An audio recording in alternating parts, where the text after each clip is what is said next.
So thank you everyone for joining us tonight. I do just want to acknowledge all of the people who are here, whether you are a Whatcom Housing Alliance member, a steering committee member. I see lots of special people out there who are deeply involved in the work that we do. So thank you to them. If you have your camera off, you can just like do a little raise your hand and we can all like say thank you to all those people who are here tonight. We appreciate you. Just to tell you a little bit about Bellingham for Everyone, Bellingham for Everyone is a project of the Whatcom Housing Alliance, which is an alliance of cross-sector organizations and key stakeholders in our community.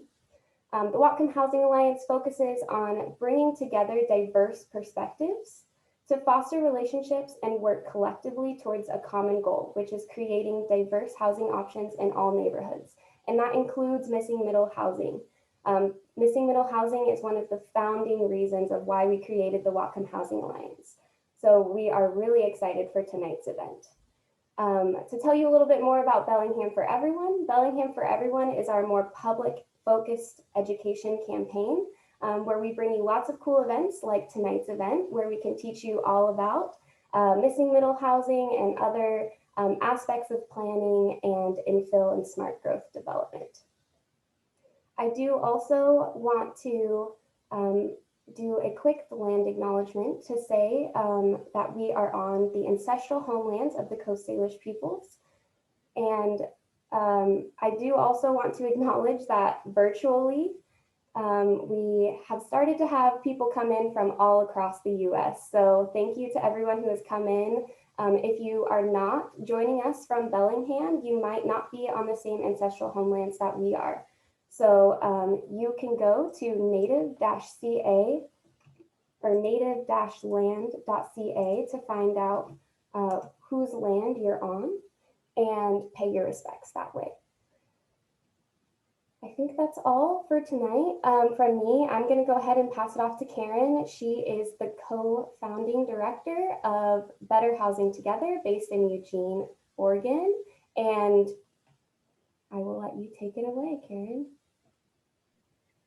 Thank you, Taylor, and thank you, Rose. Thank you, Sustainable Communities and Whatcom Housing Alliance and Bellingham for Everyone for the opportunity to Zoom up and speak with you all tonight. I'm in Bellingham from time to time. You are in a beautiful place in the world, and I'm usually there to enjoy your trail systems and the Bellingham Trail Marathon and Half Marathon. So thank you for that amazing resource that you share to people coming and visiting and so many others. As Taylor mentioned, I'm Kaarin Knudson, and I am an architect and an urban designer based in Lane County in Eugene, Oregon. And I'm the co-founder and founding director of Better Housing Together, which is a housing advocacy organization here. I also teach at the University of Oregon in architecture and urban design, and the focus of my research and teaching is on sustainable urban design, participatory design, and equitable design process. So planning for a more sustainable future and one in which we are more equitably engaged and more fully engaged in putting together. So I'm going to share my screen. And with that brief introduction, I'll tell you much more about the work of Better Housing Together and how we've been doing our work, what kinds of progress we're seeing, the future work that we are doing. And then after the presentation, which will have a lot of slides that I'll try to go through quickly, we'll have time for hopefully a pretty robust and extensive Q&A. So feel free to load up the chat with questions as we go.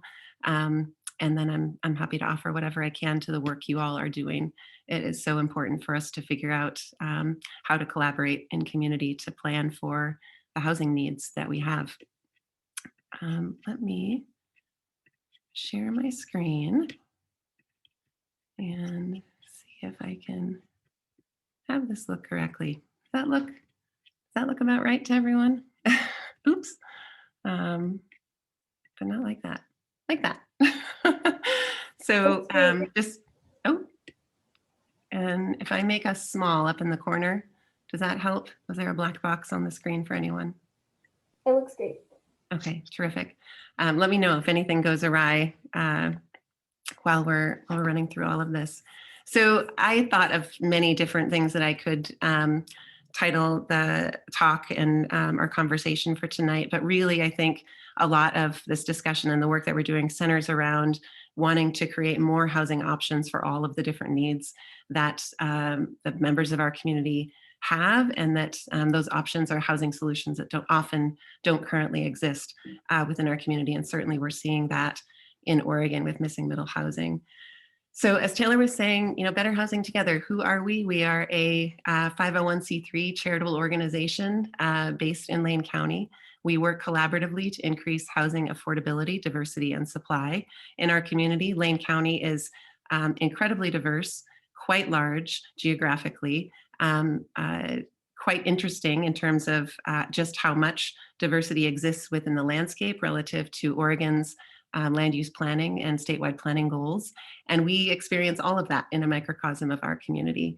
Better Housing Together is the only multi-sector community-based housing advocacy organization that is trying to work to address our local housing crisis. And this wheel on the screen, we've actually run out of space. We have 3 new partners just in this last month or so, and need to update this graphic because we need more room and we need to make more room for more partners. One of the reasons why I try to start all presentations with this image is because if you're curious about Better Housing Together's work, it's important to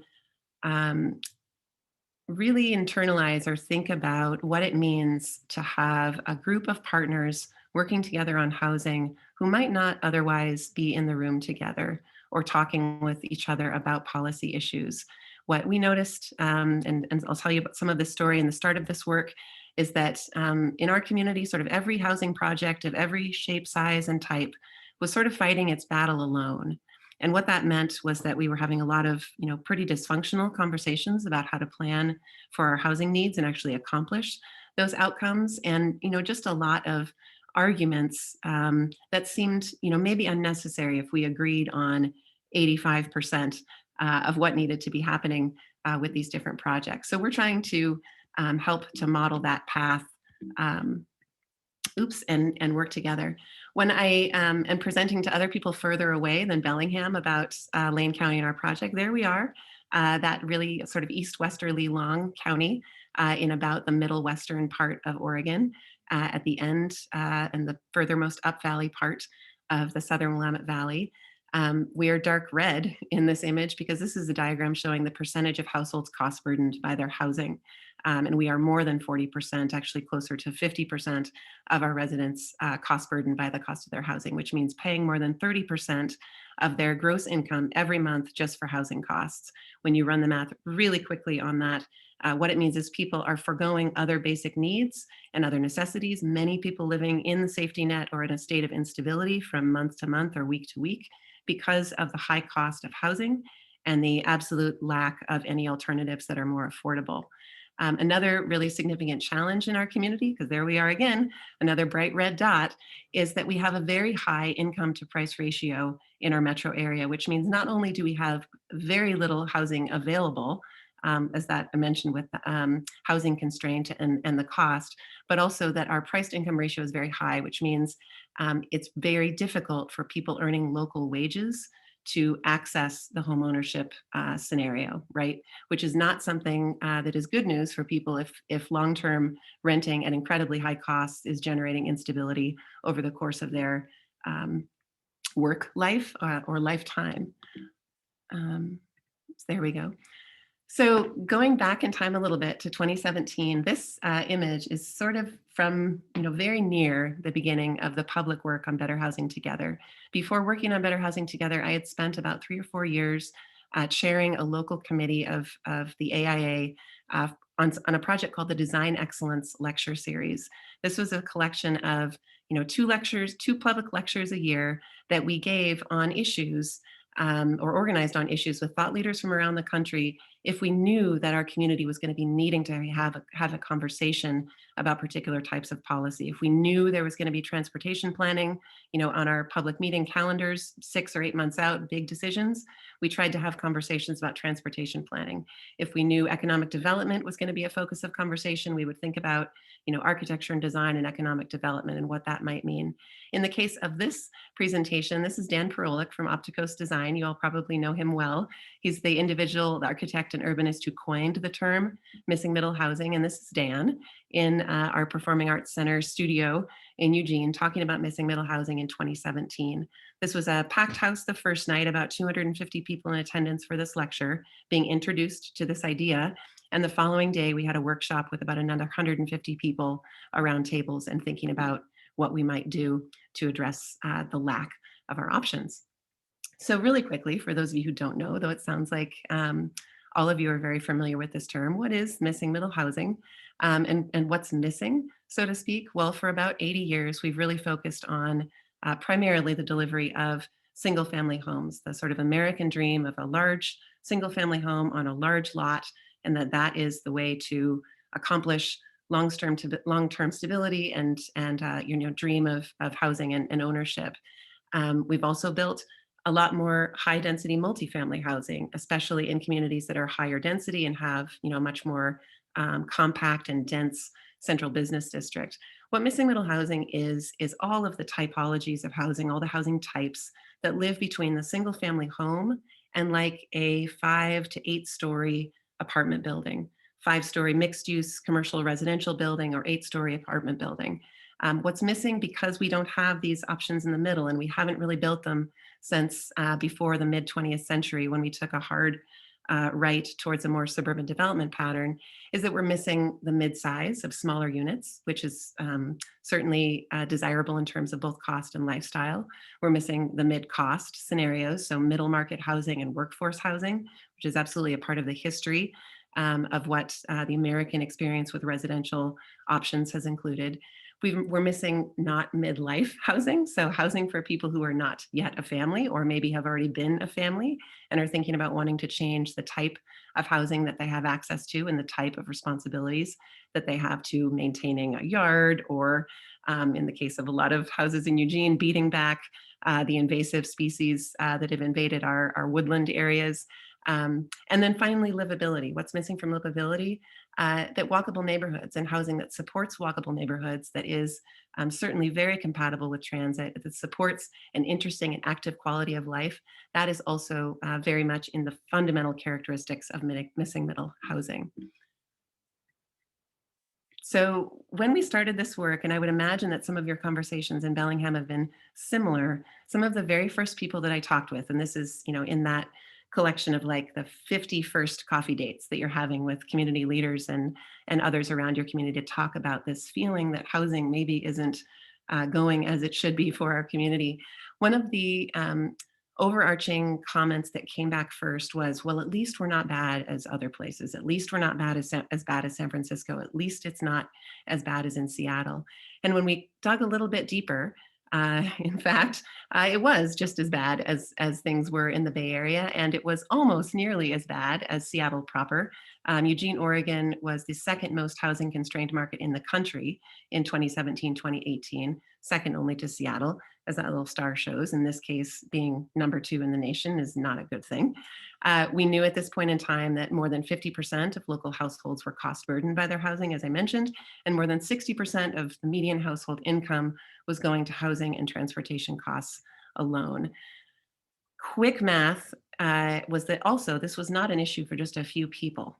This is not a situation in which we had just a small number of households or individuals who weren't making it, or weren't working hard enough, somehow weren't putting the pieces together.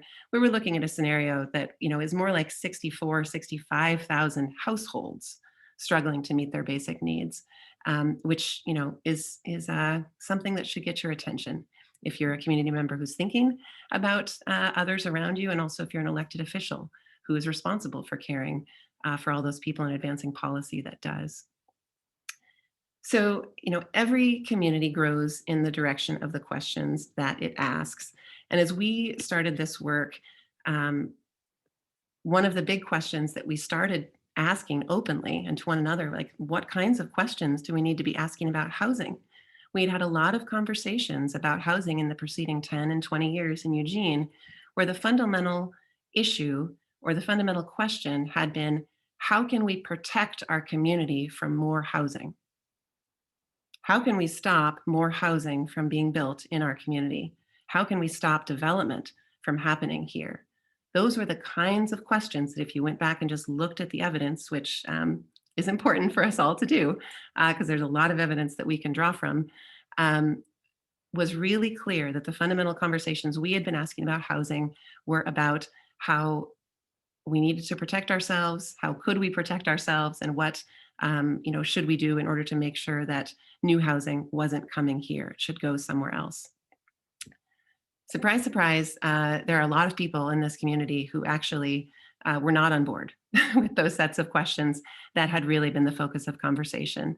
As also I'm sure you're encountering in Bellingham, it's very easy for just a handful of people who are very adept, very skilled, have strong opinions to steer a lot of community conversations, certainly with elected officials, towards a very narrow set of concerns. So one of the things that we wanted to do when we started out this effort and really sort of broad launching of this work was ask people more specific questions, both quantitative and qualitative questions about what they wanted to do about housing, about why they thought we weren't accomplishing the housing that we needed to, about what they perceived to be the barriers that were keeping us from making the progress that we needed, about how housing connected to their own personal values and addressing the housing crisis, how that connected to their own personal values.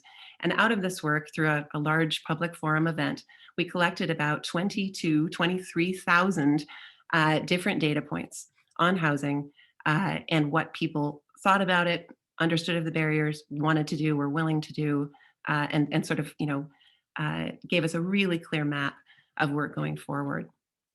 That also was something that went hand in hand with work Better Housing Together did, and both of these resources are available on our very thrifty but slowly improving website.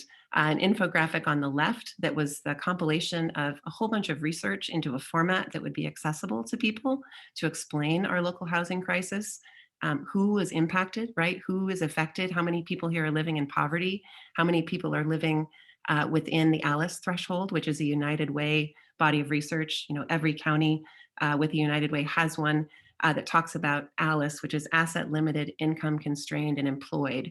It's everyone who's in that category that I mentioned that's struggling to make it every month, is not yet in poverty, but is just barely getting by time and time and time again. That's their fundamental experience in community, not one of abundance, not one of opportunity. It was also important with this infographic to again make sure that people understood the burden of housing was real, and it was something shared by renters and homeowners.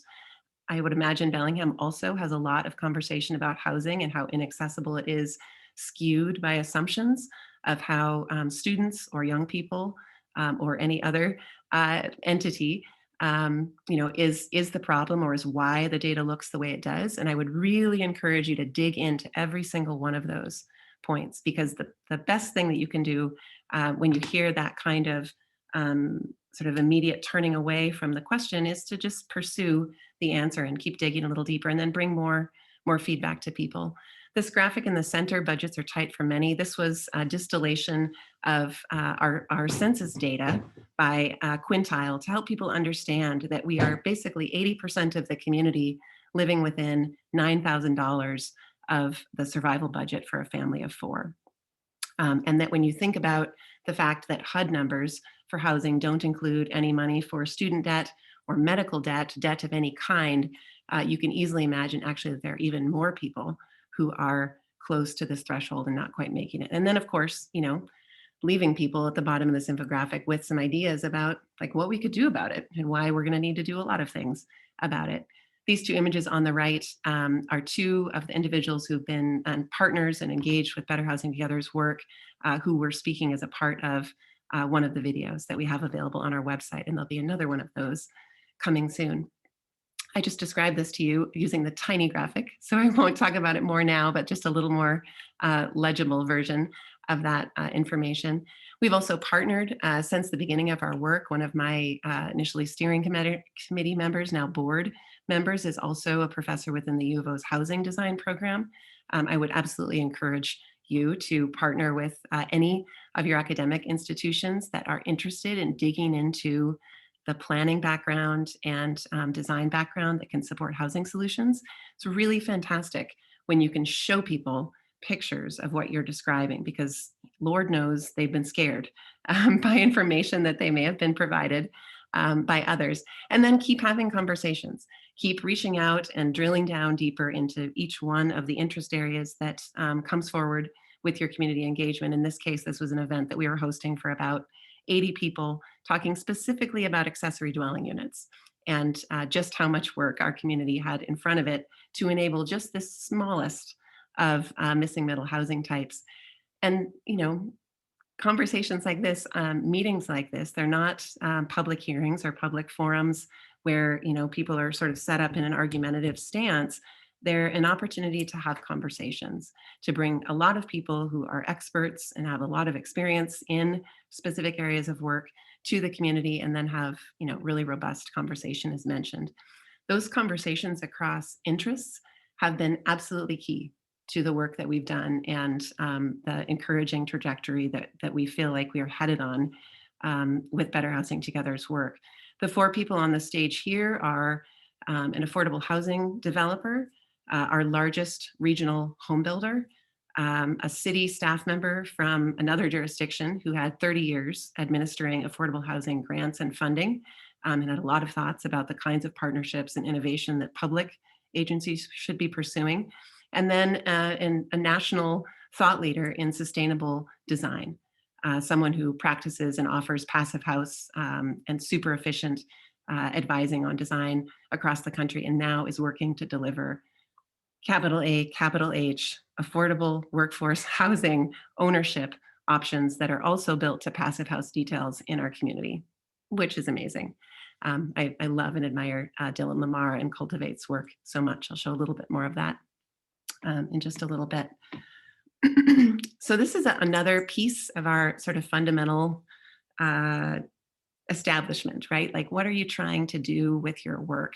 And it sounds like you all are past this initial phase and thinking about the specifics of policy advocacy and how you can steer current conversations around code towards more equitable and abundant outcomes. But for us, this cycle of change diagram from the Transit Center was really helpful in just explaining to people that, we had an idea that, we could successfully increase housing affordability and diversity and supply in our community. And that in doing so, we would be building a more shared and equitable and sustainable future for our community. That idea within this model of change is that you are positioning yourself essentially as the civic vanguard, the group of people. It's a citizen-driven effort, community-based, collaborative in nature, and it is a sort of little ecosystem meant to create inspiration and support and pressure and encouragement for elected leadership, city leadership, that red circle, to change the way that they are doing business, change both culture and practice and policies of work, and give direction to the agency champions, right? These are the city staff or county staff that you work with all the time, the building permitting officials, the inspectors, who really want things to be better or smarter or more efficient, but aren't in a place to actually change the policy. But through this model, you reach them because you influence actions at the top of the system by organizing in the grassroots. And then you see those changes happen through agency channels, and you see more people also engaging with and embracing the idea that we could improve things and we could see better outcomes if we just focus and work together. Another diagram that I think is really important in this organizing and mobilizing work is just understanding the relationship between the authority that you have in a community, or authority that a jurisdiction or an elected leader might have in a process, and understanding that that is also fundamentally different from the work of leadership. Authority is typically a construct that is quite fixed, well-defined, pursuing a certain outcome. Certainly, we've seen a lot of habits and structure within our housing planning and our housing outcomes that reflect the authority of cities, counties, states, the federal government to shape housing supply and shape access to land for some people and not necessarily for others. But the work of housing advocacy and advocating for more policies that actually meet our community's needs, that's the space of leadership. It's much less clearly defined. It is inherently risky, right? And you feel this when you're talking with others in your community, and certainly with your elected officials, and you sort of see their perception of risk in conversations.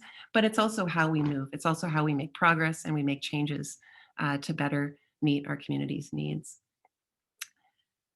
So this is the headline that was passed with some of the initial work that happened in Oregon around our missing middle housing advocacy.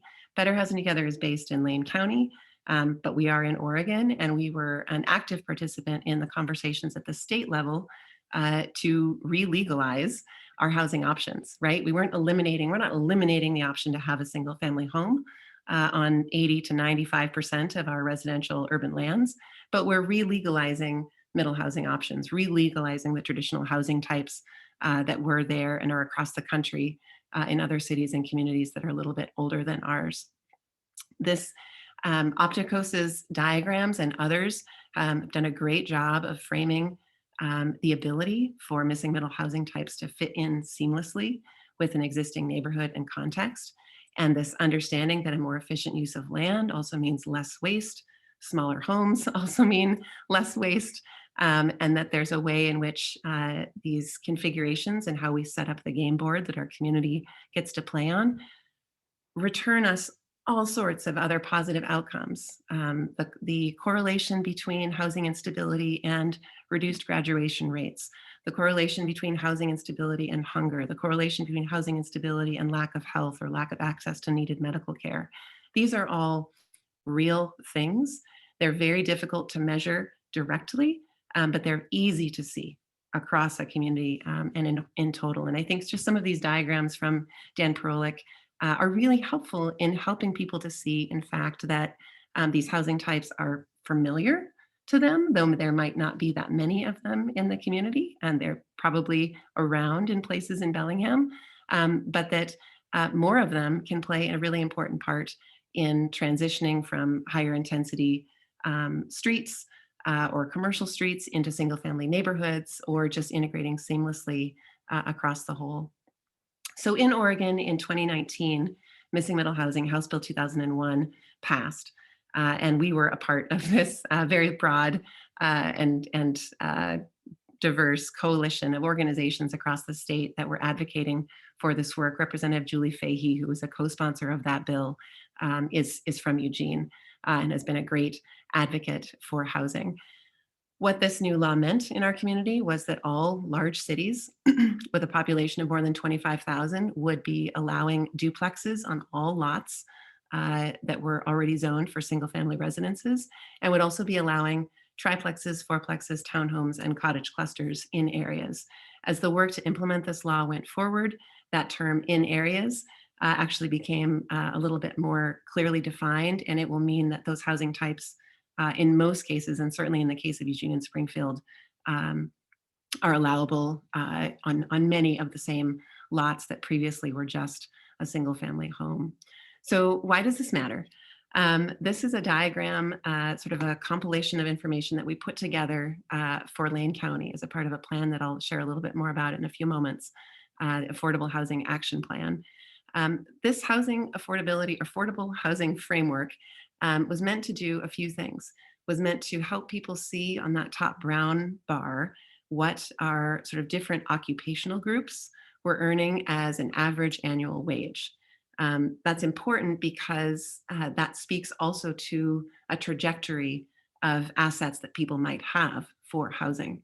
And really important for people to not have the misconception that a preschool teacher is someday going to be pulling down, $25,000 or $250,000, and suddenly in that last 5 years of employment, be able to afford housing.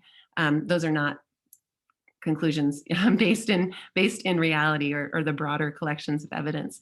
But by explaining to people, this is the amount of money that a senior living on Social Security on a fixed income has annually. This is a minimum wage worker's annual income. Clerical office, preschool I mentioned, emergency medical technician, up through logging equipment operator. We are in Lane County. There are forest products companies here, plumbers, marriage therapists, veterinarians, up to IT and computer network architect. and just understand that annual income and how it connects to what an affordable monthly housing cost might be. So remember that 30% threshold, right? More than 30% being spent on housing, being cost burdened. So at the affordable threshold, that's what all of those different income groups could pay for their housing each month. That third gray bar is the median family income, which in Lane County is almost synonymous with AMI as well at the different levels. But this was to help people understand where 30% AMI or MFI for a 3-person household lived, where 60, 80, and 100% lived. Why is that important? Because those are percentages that matter a lot if you're talking about capital A, capital H affordable housing, or any kind of public or federal, certainly federal support um, for housing. The green bar is affordable homeownership costs, like an estimated monthly mortgage, because oftentimes our conversation about capital A, capital H housing doesn't go beyond a lifetime of either having access to a voucher or having access to rental housing only. And we know that that does not mean that those same households have access to wealth building strategies. The most powerful wealth building strategy in the United States is still home ownership for anyone who is not inheriting their wealth, which is the vast majority of our country. And so helping people also see, like, if people wanted to own a home, what would be an affordable mortgage at those different income levels annually? And based on how much it costs, a really round $250 a square foot cost, how big could that home be and have it be affordable? So we're connecting the dots between income groups, affordable monthly housing costs for renters, affordable home ownership costs if you can access a mortgage, right? And there's some other barriers there. And then the size of housing that you could construct to meet that price point, because we can't meet all of our housing needs through the typical strategies that we have in place for capital A, capital H subsidized housing. 75% of the occupations in our community earn less than 100% of AMI. Really important to think about what that means in terms of how influential more affordable housing can be for people as they are living across their work life. The other thing, and the reason why that we put this diagram together this way, was to help people understand the connection between expanding our housing options, expanding housing type diversity, and increasing affordability, that greater affordability by design. And the theory, which we have now seen borne out in evidence in a couple of different ways, being that if we can drive more of this housing to some of these smaller, desirable types and what is allowed by House Bill 2001, we might be able to see some progress in terms of what people can access for housing and have it be affordable. So there are other reasons also, like, about why this matters, other answers to that question. And the biggest one, literally the biggest one, might be thinking about climate change and greenhouse gas emissions and the influence of our residential structures and operational energy use of those structures on our emissions. So this is Oregon's CO2 emissions trajectories from just a couple of years ago. That red dashed line was pre-2000 House Bill 2001 passing. So it would be interesting to see how or if this data has been updated to show the influence of having more efficient housing options. But clearly, anyone saying how we're doing things is fine, we don't need to make any changes, we should be real careful about adjusting any of our development pattern and any of our housing options, is not tracking to the huge and increasing delta between what is needed to respond to climate change and to address and come to meeting our statewide greenhouse gas goal objectives. Something else that's really important to bear in mind is just the influence, and this is from data from the Oregon Department of Environmental Quality. NRDC also has some research that fits into this really well. That just is showing that there are strategies. So the 3 bars you see here, green bar is the medium-sized home, 2,200 square feet. The yellow bar is a waste prevention home, right? Like a home that has tried to do a bunch of waste prevention strategies and green building strategies to reduce its footprint. Great. And then the red dashed bar is the version, it's called extra small home. It's not actually extra small. It's 1,150 square feet. That's the size of a very typical bungalow in most along most of the West Coast. That's that red dashed line.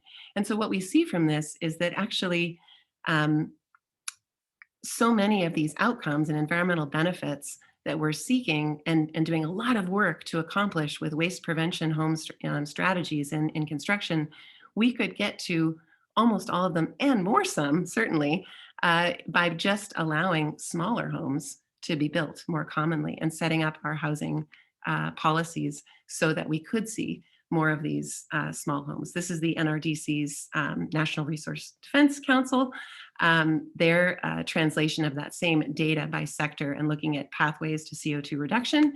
And the big takeaway here, so that you don't have to read all those numbers, is that smaller and more efficient homes really, really matter, because 80% of just about any structure's life cycle energy costs is in the operation of that building. It's not in the construction materials, it's not in the demolition, it's in the ongoing life of that unit of housing. And that is a really important thing to keep in mind if your conversation ever turns towards, we shouldn't lose any of the housing that we have. We should do everything we can to make sure that the housing that we're losing is not disproportionately and unjustly impacting our Black neighbors and communities of color, or BIPOC households. We should absolutely make sure that there are not other discriminatory practices in play. But there are also some units of housing in our community that make sense to complete their life cycle. And those units are structurally deficient, melting into the ground, built, at a time when, maybe there was a vision of free energy or just not having to really be concerned at all about just how drafty and uninsulated the structure might be. So smaller and efficient homes are absolutely part of the turnover of our housing stock. Turns over just like our forests turn over, just like our urban tree canopy turns over, and about on a timeline similar to those things, generation or two, in terms of how long houses last compared to us humans. And the good news is that smaller and more efficient homes are like not a surprise to us. They're not something that we have no idea how to accomplish. This is, as I mentioned earlier, the types of housing that were built incredibly commonly and throughout neighborhoods and cities across the country, really kind of up to the Continental Divide and a little bit beyond, before the 20th century. The image on the left is a two-flat taken in 1875 in Milwaukee. I always wonder in this image if the gentleman standing over on the left next to the left porch column was the boarder in this house or the person who was renting a room, or if everybody was just really mad at Cousin Joe that day. These are the things you wonder about when you see people who have long since departed organizing themselves in the way that this image is. But the point of the two-flat and of housing types like the two-flat was that immigrants who had come to the United States to seek opportunity, dumped all of this sweat equity into their homes, in many cases boosted that home up an extra half story or full story, and added a flat for a boarder or for extended family or for aging family. It's resilience built in at the smallest scale, right? The ability to flex to different needs. And this image on the right is also a two-flat, but in Eugene, Oregon, and a photograph taken on a very well-known street in our community, 12th Avenue, from the early 2000s. Other big takeaways, just to hammer home how valuable these different housing units are in a variety of ways, is that small and attached homes are also climate conscious. So when you're thinking about material use and construction, of course, but the energy use during occupancy, what I mentioned previously, radically different from a new and large detached home in comparison to, say, a row house or a stacked duplex or a side-by-side duplex or a triplex. And that this information can help us as we're thinking about the integration of our housing and planning work, our climate action plan work, our economic development work, and absolutely our equity work across communities. In our case in Eugene, there are a handful of places where we have a whole diversity of different housing types living along the same street. Mostly these streets are in areas that predate mid-20th century in that more suburban development pattern. Interestingly enough, this example is in a neighborhood and at the edge of a neighborhood that has just a few people who are vehemently opposed to changing any of the housing options available in their neighborhood. Are not the only people in their neighborhood, thank goodness. There are many others who have the opposite opinion and want to see a lot more housing options. But it's an interesting thing to walk around in community and realize that there's also housing diversity existing that's been there for 100 years, right? So it's not anyone's opportunity, who's here currently to take credit for. It's really just a pattern for us to learn from and to see, oh yeah, all of these things actually do fit in really well together. This is a diagram generated by Kronberg Wall Architecture and Urbanism, wonderful shop working on incremental development and all sorts of different beautiful housing projects.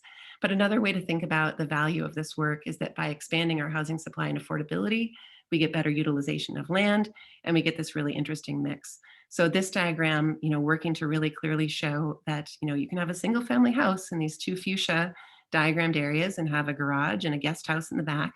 But in a very similar form right next door, you could have a duplex.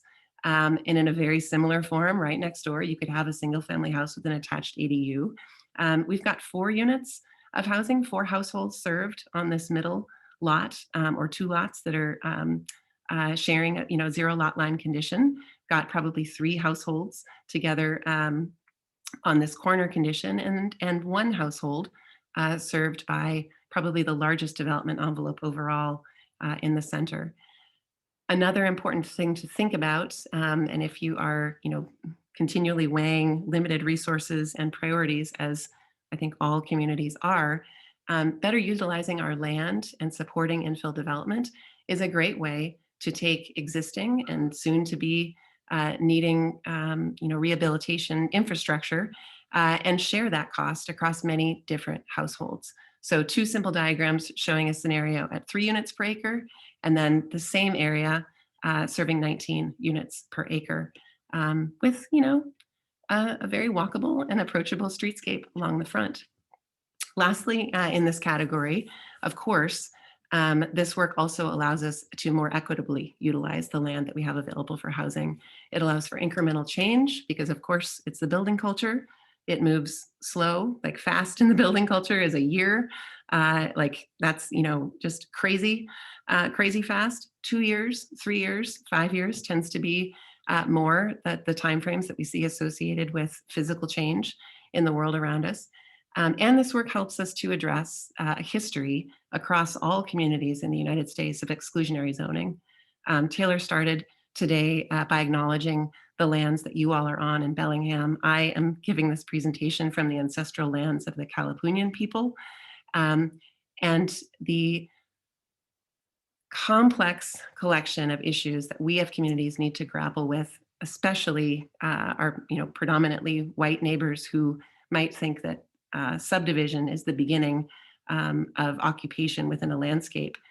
These are complex and interrelated and emotional and pretty intense conversations, but we need to have them because, again, the evidence is clear, the history is clear. That image on the right is an example of the redlining maps, the Hulk maps from Portland. Eugene didn't have a Hulk map that was captured into the record, but we do have the exact same legacy of displacing our Black community and excluding Black people from our community and not doing nearly enough to repair and replace the damage that has been done over generations. So how does all this work happen? Like, how does all this stuff come together? In the case of House Bill 2001 in Oregon, and just like put this in the back of your mind if you're thinking like, we should do this statewide here. There are certainly, as you know, many other organizations in Washington who would be interested in working with you on that effort. And it's really important for organizations that are not just, embedded or within your largest urban area to participate in those conversations. But this is the statewide process scheduled to be completed by 2022 for the implementation of 2001. Eugene and Springfield are 2 metro areas are working on crafting their own codes that meet one of these two paths, right? The state basically said, if you don't want to do anything, you can just adopt the model code that meets all of these laws requirements. You can pick up the PDF and drop it into your Chapter 9, and you're good to go, and just implement that over any other conflicting direction that you have. The path that Eugene and Springfield have both chosen is to create our own custom codes that meet the minimum standards that were developed to implement the text and the intent of the law. And that work is ongoing right now in both of our cities that share one urban growth boundary and are working in pretty different ways to do this. Eugene is taking a very intensive public involvement approach, has been doing, I think, some really, really interesting work to bring other voices and historically excluded voices into the conversation in a central role, which is fantastic to see and a part of the work that Better Housing Together supports through our partners. Springfield was in a much more pro-housing position before the implementation of House Bill 2001, and I'm using pro-housing loosely, but to reflect the fact that Springfield had just completed a development code update in 2020. So when they were starting to now come into compliance with the state law, for them, it was kind of like, really? Like we're being, now we've got to go back and do all this work again. And, the reality is, yes, that's going to have to happen. But that work will all happen, as mentioned, by summer of 2022. Jurisdictions will either have new code in place or the model code will go into effect. Will this solve everything? No. Missing middle housing will not solve everything. So I'll leave you with a whole bunch of thoughts about the other work that Bellingham for Everyone can support and things to be thinking about as part of the network of actions that you all could be doing or advocating for as a part of your middle housing work. So, one thing that certainly could happen as a next step is thinking more deeply about expanding affordability and expanding housing supply and leveraging the any sort of initial effort to use the new zoning and laws that are in place to embed more capital A, capital H affordable housing with each one of those parcels. So this is a diagram. It's from Sightline Institute as a source. Neil Heller is the consultant who is a colleague working out of Portland who did this work. And what he was showing with this, and these are Sightline's translations of some of Neil's diagrams, is that if you are seeking to accomplish an affordable oneplex in Portland, you need essentially $560,000 to buy that house and then have one family have access to permanent affordable housing. But if you're willing to think about that same parcel as a site, as in the second bar, that holds, say, an affordable fourplex, you can drive down the amount of subsidy required to accomplish that permanently affordable housing to only $200,000. Only $200,000. Well, we can say that because it was up at 560, but that's still really high relative to the workforce. That's closer, right, to the area that we're wanting to drive more housing into as an actual cost from the private sector. If you add a couple more units to that site and you get to a sixplex, you're at $145,000 subsidy, so still making significant progress towards your goal. And if you stretch that even up to an eightplex, you can get to permanent affordable housing for buyers earning at 60% AMI or below for just $54,000 of subsidy associated with that site. So pretty interesting way of describing a couple of things that, yes, it really matters, like the options that jurisdictions have in terms of what we allow on our land, right? That we are not trying to exclude so many people from having the option of having housing stability long-term, but that also there could be an economic path that this approach supports that we haven't previously tried. And that's leveraging different capacity and engines and thinking differently about how affordable housing is delivered, not just in 51 unit buildings or more. Another next step, which is quote unquote radical, not really, we're just not used to it anymore.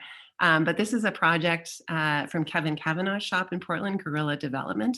This is in a single family neighborhood on a corner lot that previously was a sort of mansard roof kind of awkwardly sited house that was not in great condition by any stretch. And this is their effort to think about how we might meet some of our housing needs. So Guerrilla Development's proposal is to basically seed a transitional homelessness solution in all neighborhoods in Portland. And what this project is, in looking at that first image, right, you can see the two structures and a little courtyard and door in between them. So that one structure over here on the left with all those red boxes and one over on the right, what you have is two-story buildings on a single neighborhood lot, 3 retail spaces, and 2 market rate lofts, and then 1 second floor space, which is what these 11 boxes are, that hold 11 rooms in a single family or a single resident occupancy SRO arrangement.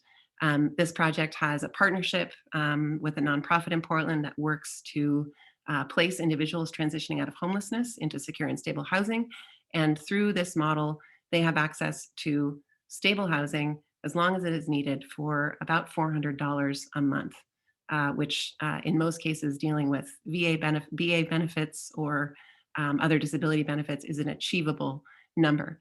How that happens is by basically carrying that SRO solution on the back of the 2 market rate loft units and the rental or the 3 retail spaces below. Lastly, I told you I would share more of his beautiful work because it is indeed wonderful.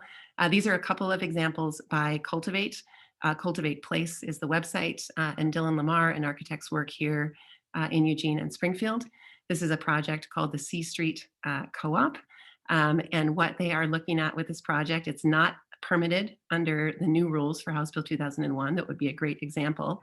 It's instead a hack of our existing code, which allowed for essentially a single family residence on the front of the lot and an ADU at the back.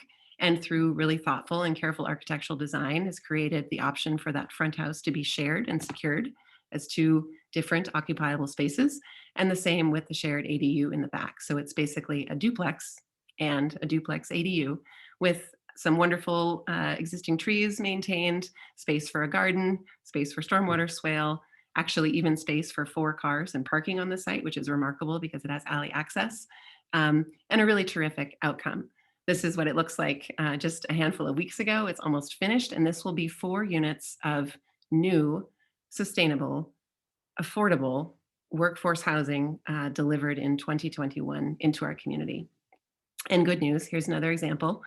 They will be doing more of this work. They're partnering with Square One Villages, who, if you're interested in tiny home innovation, is an amazing local organization, another one of Better Housing Together's partners, and seeing Cultivate and Square One work together on this cooperative ownership land trust model.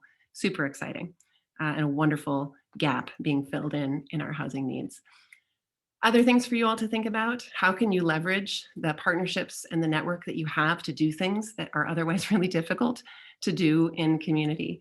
In 2019, Better Housing Together was asked by Lane County, really leaping off of our county administrator and several county commissioners attending that large first community forum and housing exhibit that we hosted with 350 people answering questions and working around tables together.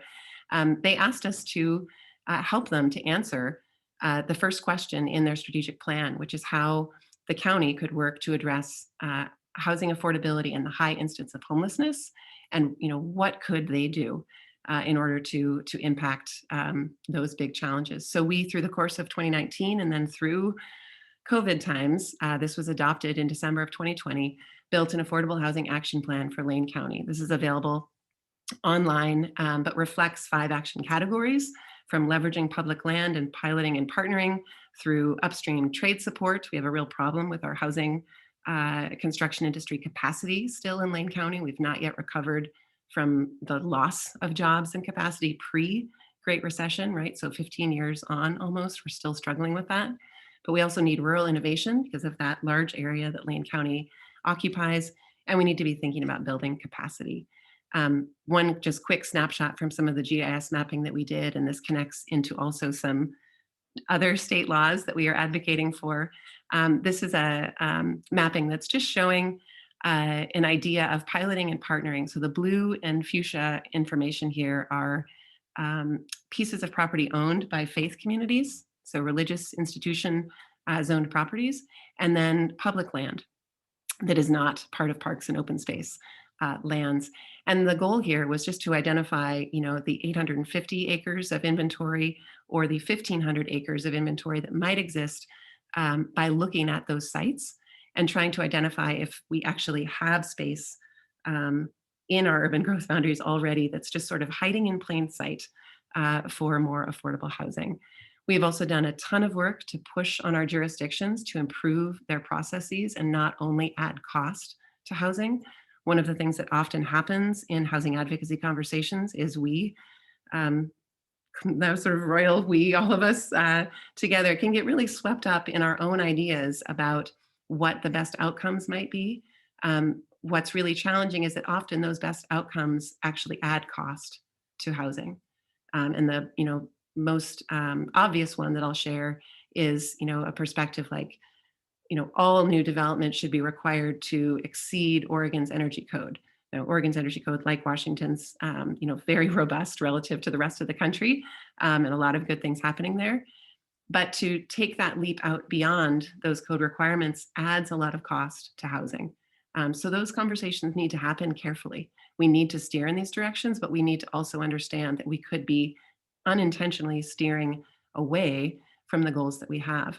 Similarly, over here on the right, the first work that Better Housing Together was asked to do after organizing and launching our project within the broad community was weigh in on a new construction excise tax. So we had just brought together this very diverse coalition and was asked to basically advise and figure out how to get people onto the same page to bring more funding to capital A, capital H housing, but through a tool that adds cost to residential and commercial development. So we did a lot of work on that front to refine the increment that was added to make sure that we weren't killing projects that we actually wanted to see, and also to get the city's first ever commitment of a general fund line item budget requirement for an affordable housing trust fund and those needs.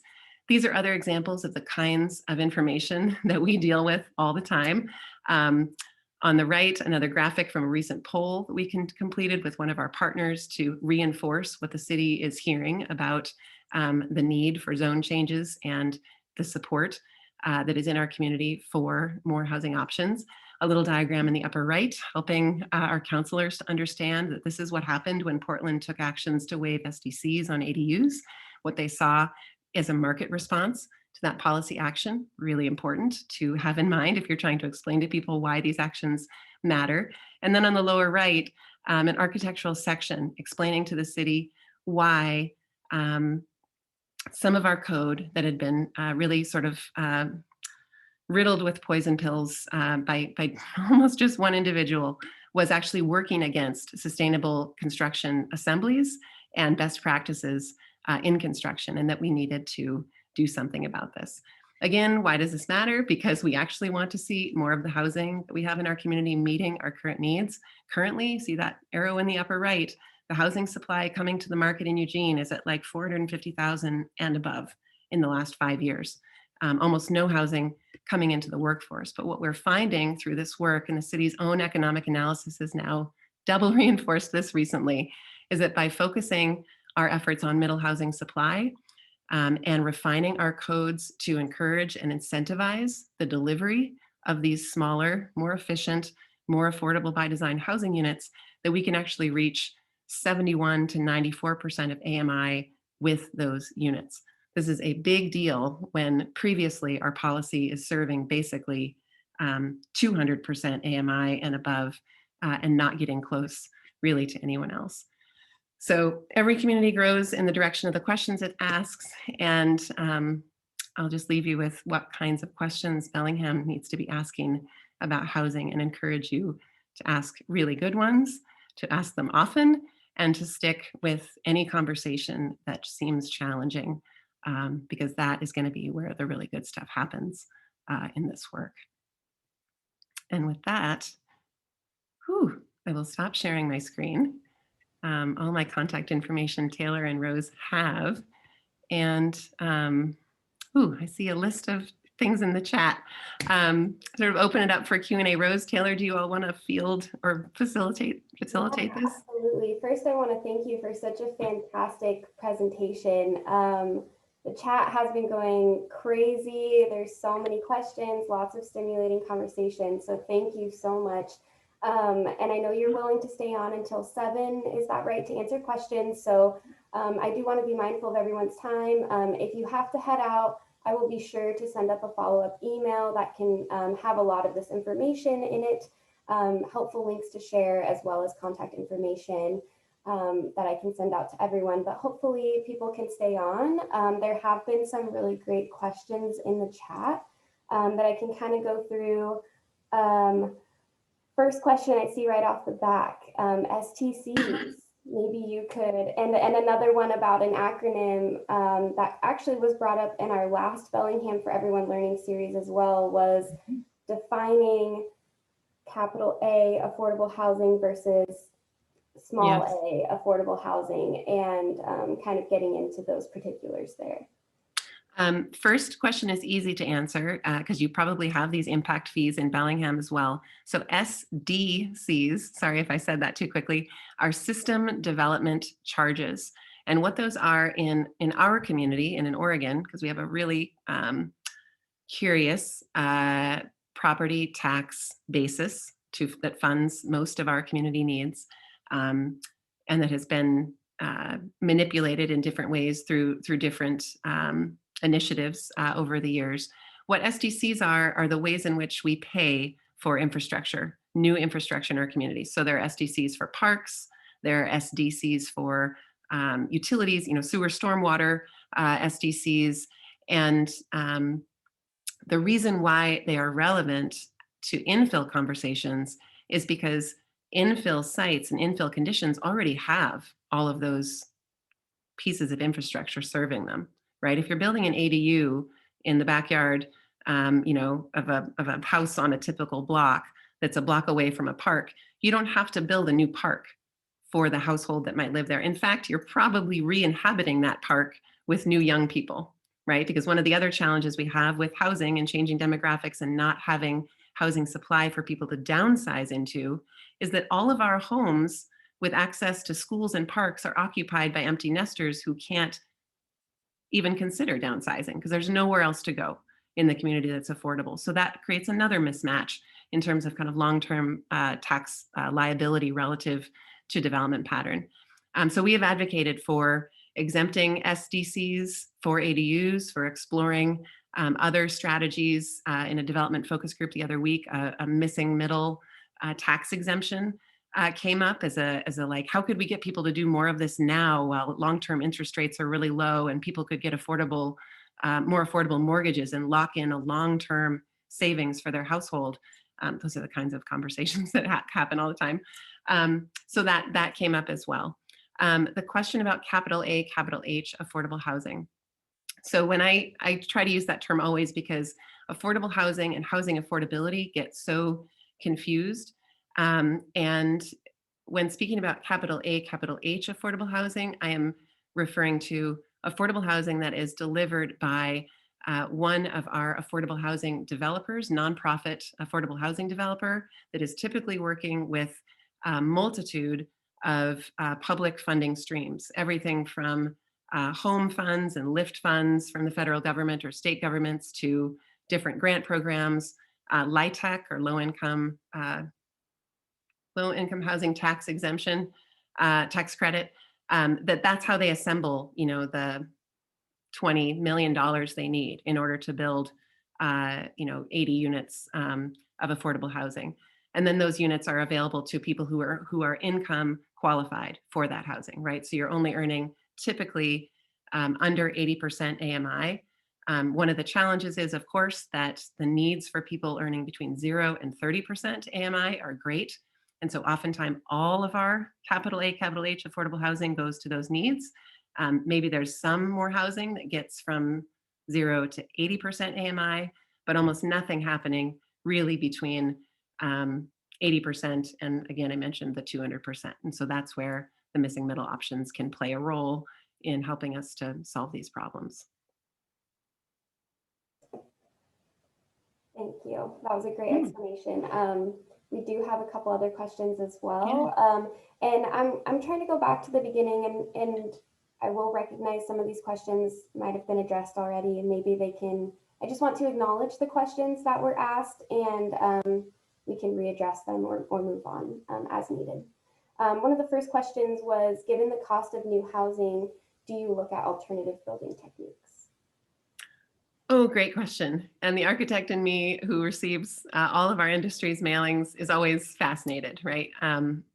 So alternative building techniques, sometimes when, and I'm not sure what the questioner is specifically referring to, sometimes when people are referring to alternative building, they're speaking to a realm of green building or sustainable material construction practices like straw bale or a whole range of something other than stick built or lumber based housing production. One of the interesting things about being in the Pacific Northwest, and this is something that we can also learn from some of what has been accomplished in uh, Germany and Eastern Europe, some countries, and also in Scandinavia, is that there are existing adjacent natural resources that should be a part of our low carbon construction practices. Makes a lot more sense to be building housing out of wood than it does to be building it out of steel. Like that's pretty obvious, but it's hard to beat the both the availability of the resource and also the trade familiarity and capacity, with wood construction. So we don't see a lot of things outside of that. What we're seeing more of and having conversations about are like innovative models that are trying to use mass wood scenarios like cross laminated timber CLT, and thinking like, could we crack the nut on an affordable off the grid housing unit where we can panelize it all, deliver it, pop it up in 48 hours, have everything be just like 32nd of an inch tolerances and just bang on with no arguments and no battling contractors or architects and owners. And that's super exciting. But that is an absolutely integrated economic development housing supply solution. When I say learning from Germany, Eastern Europe, Scandinavia, those countries have prototyped their paths 10 years ago and more to mass wood construction systems using their public housing projects. So rather than what we've done in our country, which is use the private sector to blaze the code path and establish all the fire controls and do all of that work, in those countries they said, we'll do this for our affordable housing. We'll get these amazing units, and we'll also take the burden of that R&D off of the private sector, because it's a lot of work to get a building official or a fire marshal to agree to a new structural system that you're telling them is actually good, that it's going to burn. It's a really positive thing. Hard to get over that conceptually sometimes too. They're out there. There's a lot of interest in panelized systems, strategies, that are just meant to be very quick to erect on a site. The challenge is always dealing with infrastructure and dealing with sort of long-term quality of that housing and land access, right? And we still fundamentally have this issue of, even if we were to allow the most just sort of glitzy versions of some of these housing units, are we willing to accept them into our neighborhoods? Are we willing to accept more people and different kinds of people earning different amounts of money into, X, Y, and Z neighborhood? And that's a condition that we also have to change as we're thinking about the construction systems. You can only take so much money out of the cost of a house. We're finding that in all of our work. A lot of the other money is in systems, in infrastructure, and other fees that we currently are just assessing to fill other gaps through our housing supply.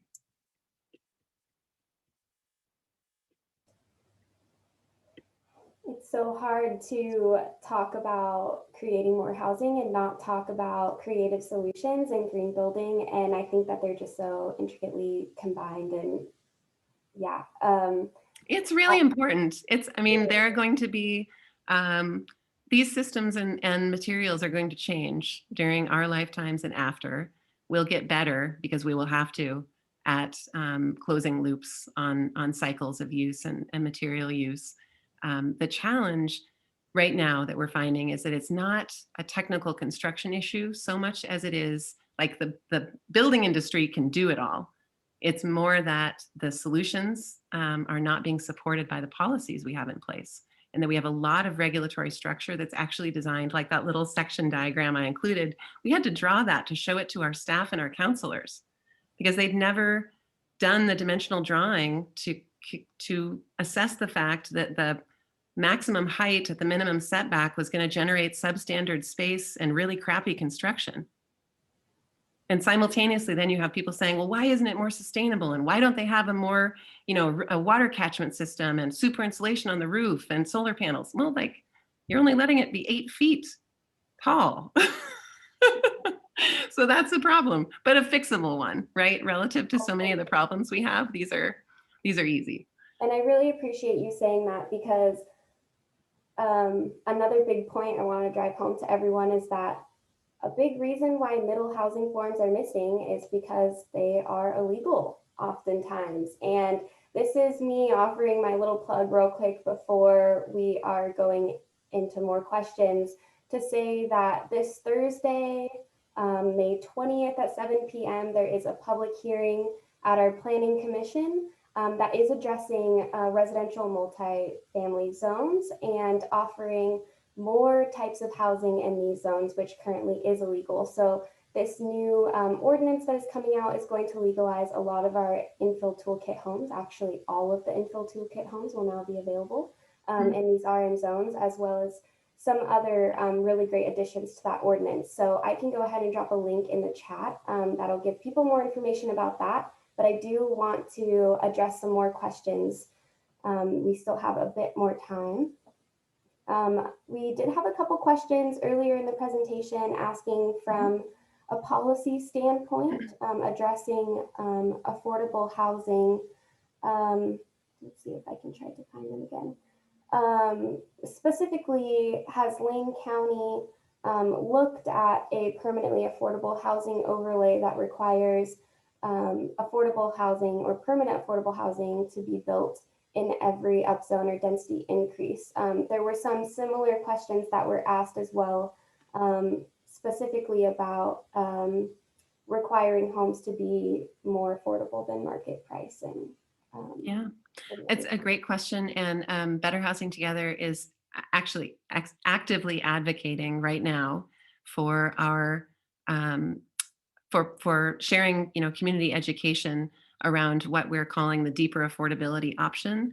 That term deeper affordability was the terminology that came out of the residential infill project that the city of Portland did a few years ago. And that's connected to that research I shared from Neil Heller and those graphics that Sightline had summarized. What that would mean is it's kind of two parts. One is that the biggest part, and I think to the question, is that it creates a path for us to leverage the development capacity of private industry, which is absolutely the biggest engine that we have to meet our housing crisis. Has the capacity, right, to do that. But also it encourages more participation. And this is another piece that I think is really exciting locally and could be in Bellingham, encourages more small developers and more small local developers. And why that matters so much is because small local developers, could literally be Shannon or David or Christina or Kaarin, right? People who are in this community, who care about this community's future, who want to see really good outcomes, and now have put themselves in the driver's seat and also burdened themselves with the financial risk of accomplishing that housing. And the deeper affordability option, what that basically would say is, if you can redevelop 4 units on this site, like you can have 6 if 2 of them are capital A, capital H affordable housing. So it is in some ways like the outcome that's being described with a permanent affordable housing overlay. But instead of requiring it, which would likely repel participation from that process, it lays it out as a density bonus, as an incentive, which is also then incentivizing what we want more of anyway, which is more dense and smaller housing units serving our community's needs in locations that already have infrastructure where kids can walk to schools and people can access jobs and daily needs pretty nearby. So that's one of the pieces of policy we're working on currently. We do occasionally have conversations in the community. I think every community does that sound something more like, why can't we just force all the developers to build all of the housing as affordable housing? Why can't we just force people to build housing and make it be free?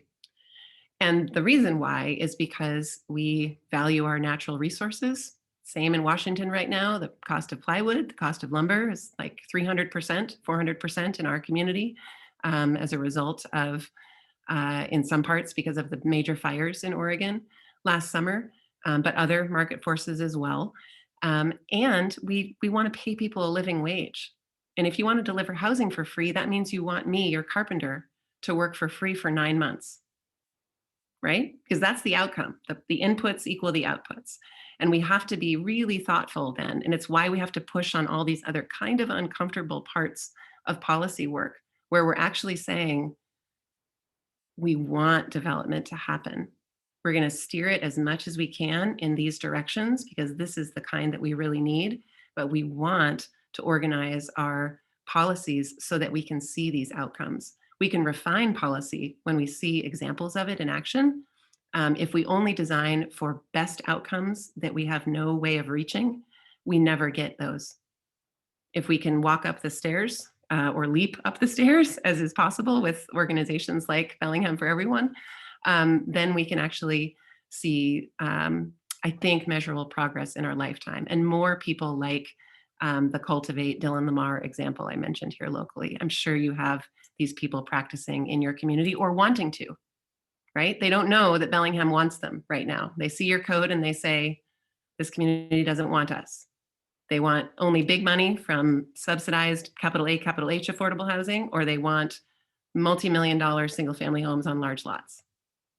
And there's no space for us, so we will go look somewhere else to apply our skills. But I just had this conversation with one of our mayors. He was saying, kind of like people say with bicycle infrastructure, if you just show me that people want to ride on those roads first, then we'll put in the bicycle facilities. And no parent or commuter by bike is going to take their life in their hand every day en masse to demonstrate to a public official that they want to ride on that road. Instead, they won't ride. That's the outcome. The facilities need to precede the outcome.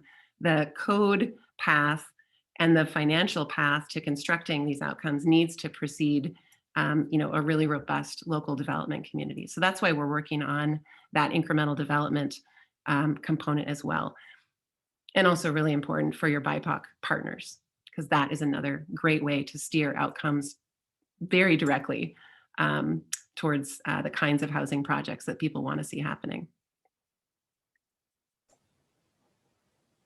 Everything you're saying is making my heart sing so much, and I'm just so grateful for you coming. And we still have a few minutes left and a few more questions. And an interesting kind of counter to what you just said is kind of looking at the income side of housing. And the question says, any thoughts on the income side of housing price and income ratio? Historically, why haven't wages in Lane County increased in step with housing prices? And I think we could ask the same question about Bellingham and Whatcom County in general. Yep. I would say it's the graph that you all have seen before that demonstrates the slow routing out of the middle class in the United States and the continual burdening of the household unit with all costs of participating in society, but with none of the support structure. And by that, I mean, sure, you can afford your home in a suburban development situation, but your job is going to be 20 miles away. And so you've got to own at least one car, probably two, if you're going to access that job. So if we were really doing careful math, we would just subtract 10% from your earnings, maybe 15% from your earnings, depending on the age of your vehicles, just to give you the privilege of being able to drive to and from that job. In Lane County, we're seeing really significant progress recently relative to previous eras. And I think, so we locally have just had our minimum wage increased again but there's a lot of work within our building and business communities to like look at the paths that we have currently to help people access more opportunity and increased incomes. So both of the chambers of commerce in Eugene and in Springfield are partners in Better Housing Together's work. The Eugene Chamber of Commerce has been engaged with our work since very near the beginning of our network of now 50 partners. And that's super important because you actually need to have that partner whose primary heart center is around employment and wages and the balancing of that engaged in the conversation about housing needs. They get that they are seeing now that they can't recruit and retain the people who they want because housing is so inaccessible. And they see the harms that are also done in all sorts of other ways, and the challenges that are presented in all sorts of other ways because of our housing crisis. So we absolutely support efforts to address and increase local wages. And I'll say that when we first started this work, one of the things that we heard early on was we don't have a housing crisis. We just need more wages. And the problem with that is that if you only increase wages, but you do not increase housing options and housing supply, you will only see the cost of that housing increase. It will still be a very scarce and inaccessible resource relative to the amount of money that people have in the community.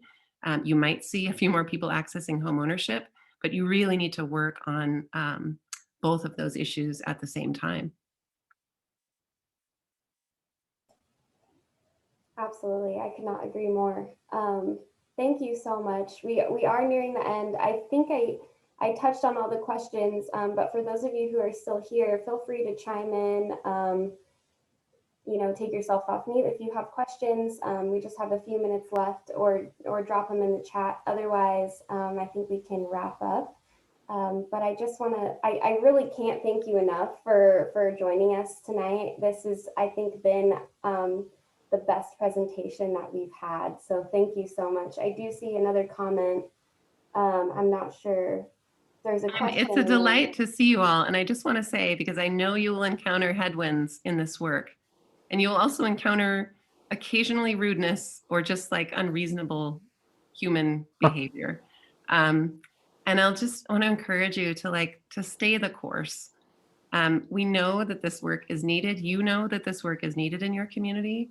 And your responsibility is so much around education and helping other people to understand how they are impacted by the housing challenges that Bellingham is facing. It's not people over there or people over there. It's the whole of community. And as much as you can connect those dots, I would encourage you to do so, because it helps when people can actually understand that not only are they personally impacted in all sorts of ways, but they also could do something about it. And it's not going to generate, the end of the world or bad outcomes. It's going to help us to actually meet the needs that we really have as a community. So just we'll encourage you to keep doing what you're doing and keep reaching out to more people in the community who you feel like should be doing this work alongside you. Kaarin, can I ask a quick question? Oh, absolutely. Sure. You mentioned density bonuses and density bonuses that expire, and they're not all that popular, at least in Bellingham. People don't take advantage of them much. But when density bonuses expire, often the way they're written anyway, they leave homes to return back to full market value. And so how can we tie density bonuses and other kinds of incentives in a way that we can help move homes into permanent affordability and trusts and co-op ownership models, perhaps? Yeah, that's a great question. And just to clarify one thing, so the exemptions from fees that we are advocating for ADUs, those could be something that has a time limit attached to them. And the multi-unit property tax exemption, that could be a program that exists for a time to try to encourage participation into a new market. Relative, though, to the long-term affordability and the density bonus with a deeper affordability path in the code, that would be built in through that housing being delivered by an affordable housing developer, or some other control that, Okay. that actually allows for that housing to maintain its affordability over time.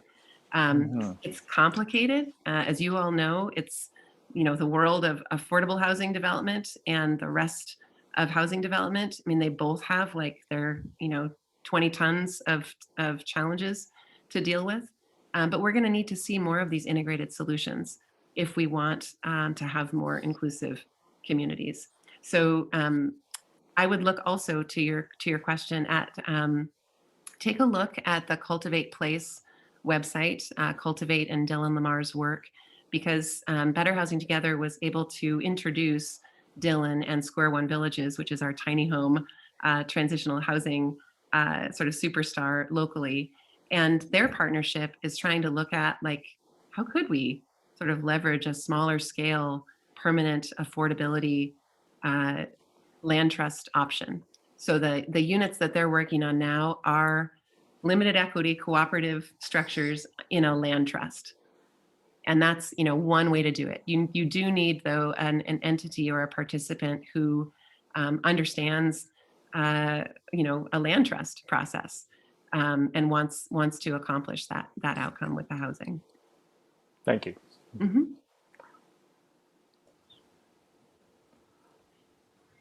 Any last questions, comments, praises? Lots of love to show.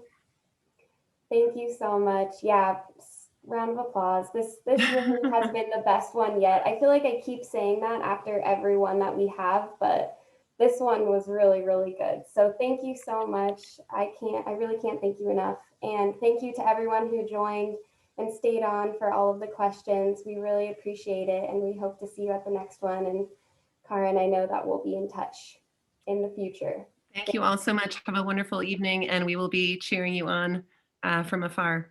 Good luck in your work. Thank you so much. And go on Thursday or send an email. Yes. Make sure that you're just, even if it's not that specific, still get into the habit of participating in those moments in time. Thank you. Thanks, Taylor. Thanks, Rose. Bye. Good night, everyone. Bye.